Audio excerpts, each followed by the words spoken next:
د طالبانو لخوا دوه ډیر مهم خبرونه راغلل. دا چې طالبانو څه کړي تر پایه ما سره واوسئ، په ډیر څه به پوه او خبر شئ.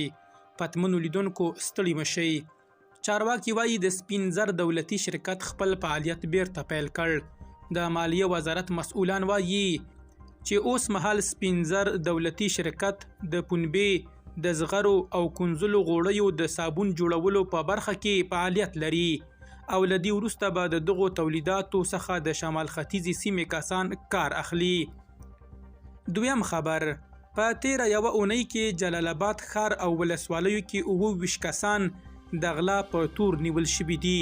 د ننګرهار امنیه قومنداني وایي د جنایي جرمونو پر وړاندې د مبارزې مدیریت وسلوالو تیره یوه اونۍ جلال آباد ښار او ولسوالیو کې 29 کسان د غلا په تور نیولي دي چې نیول شوو کسانو په خپلو جرمونو اعتراف کړی او قانوني اجراءاتو په موخه به عدلي او قضایي څانګو ته ور وپېژندل شي. درنو لیدونکو له ملتیا مو مننه.